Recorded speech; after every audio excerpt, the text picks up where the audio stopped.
생활 속 위험을 진단하고 과학적으로 위험을 관리하는 방법을 알아보는 시간이죠. 사이언스 앤 세이프티입니다. 오늘은 한국인터넷진흥원 오용숙 팀장과 함께 8월 7일부터 개정되는 개인정보보호법에 대해서 자세히 알아보도록 하겠습니다. 안녕하세요. 네, 안녕하세요. 네, 바로 내일 모레죠. 8월 7일부터 원칙적으로 주민등록번호 수집이 금지가 되는데요. 예. 유독 주민등록번호 처리에 대해서만 법이 개정이 되는 겁니까? 예, 유출된 주민등록번호가 지금까지 유출된 많은 개인정보를 연결해주는 마스터키처럼 활용되기 때문인데요.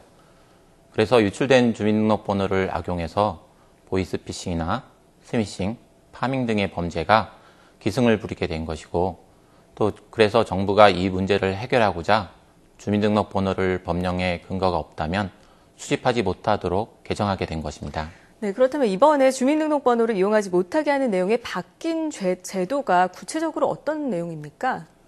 예, 개인의 동의를 받더라도 법령에 근거가 없이 주민등록번호 처리가 금지된다는 점이 가장 큰 변화이고요. 네네. 만약 법령 근거 없는데도 주민등록번호를 수집하면 3천만 원 이하의 과태료가 부과되고, 근거를 가지고 주민등록번호를 처리했다 하더라도 관리를 소홀하게 해서 주민등록번호를 유출하게 되면 5억 원 이하의 과징금을 받을 수 있도록 제재가 강력하게 되었습니다. 네, 그렇다면 어떤 경우가 이 법령에 근거가 없는 주민등록번호 이용인지 여기에 대해서 좀 구체적으로 얘기를 해주시죠. 예, 가장 대표적인 경우가 멤버십 카드나 포인트 카드 같은 것들을 발급할 때 주민등록번호를 기재하도록 하는 경우인데요. 네네.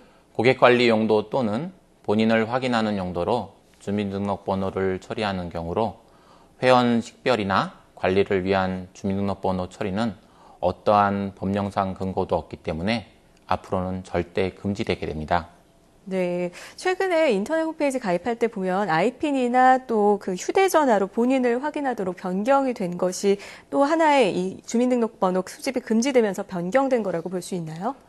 예, 그런데 약 2년 전인 2012년 8월 18일부터 온라인상에서 고객의 주민등록번호를 수집하지 못하게 되었고요. 인터넷 홈페이지 가입 시에는 주민등록번호 대신 다른 대체 수단을 이용하도록 되었습니다. 이번에 개정된 개인정보보호법의 시행으로 8월 7일부터는 온라인이든 오프라인이든 민간이든 공공이든 사회 모든 영역에서 무분별하게 주민등록번호를 이용하는 행위가 전면적으로 금지되었다는 점에서 다릅니다. 네, 당장 주민등록번호를 사용하지 못하게 된다면 사업장 입장에서도 좀 당황스러운 경우가 생기지 않을까 싶은데요. 그렇다면 이 법이 시행되기 전에 어떤 조치를 취해야 될까요? 새로운 정보를 다시 수집하기보다는 주민등록번호를 삭제한 후 남아있는 최소한의 개인정보들을 서로 조합해서 이용하는 것이 가장 바람직한 방법이라고 할 수 있겠습니다. 네. 또 아이핀이나 휴대폰 인증 같은 방법 등을 사용하는 것도 생각해 볼 수 있습니다. 네. 또한 오프라인상에서 주민등록번호를 대신해서 본인 확인 수단으로 활용될 수 있는 마이핀이 개발되어서 현재 시범 서비스 중이며 곧 본격적으로 서비스할 예정입니다. 네, 그럼 주민등록번호는 삭제를 해야 된다 이 말씀이시군요. 예, 그렇습니다. 네, 이렇게 새로운 제도 시행이 임박을 했는데도 아직 이런 내용을 몰라서 위반을 하게 되는, 법을 위반하게 되는 영세 사업자가 있지 않을까, 그게 좀 우려되는데요. 예, 그런 부분이 있는데요. 정부도 본 제도를 전면 시행할 경우 소상공인 등의 혼란과 국민들의 불편이 초래될 수 있는 점을 고려하고 있습니다. 그래서 내년 2월 6일까지 6개월간 한시적으로 주민등록번호 수집 금지 제도에 대한 계도 기간을 두고, 또 계도 기간 중 단순 위반 사항에 대해서는 사업자 스스로 개선할 수 있도록 계도할 예정입니다. 네. 그런데 그래도 주민등록번호가 필요한 사업장들이 또 있지 않을까 싶은데 예외적으로 허용되는 경우가 있습니까? 예, 있습니다. 원천징수 영수증, 그리고 기부금 영수증 등을 발급해야 하는 경우와 같이 세무 업무를 처리할 때는 거의 대부분 법령상 허용된다고 보아야 합니다. 그리고 회사가 급여를 지급하거나 4대 보험을 처리할 때도 당연히 관련 법령상 주민등록번호를 처리하도록 되어 있습니다. 네네. 의료기관이나 보험회사에서 환자나 피보험자의 주민등록번호를 수집하는 것도 모두 허용되고 있습니다. 네, 그럼 주민등록번호를 다룰 때마다 이게 법령의 근거가 된 건지 아닌 건지를 확인을 해야 될 텐데 그렇게 쉽지는 않을 것 같은데요. 예, 맞습니다. 여기서 법령이라 함은 법, 시행령, 시행규칙과 그리고 해당 법령의 법정 서식까지만 말하고 지자체의 조례나 행정부처의 고시를 포함하지 않기 때문에 근거를 확인할 때 매우 유의해야겠습니다.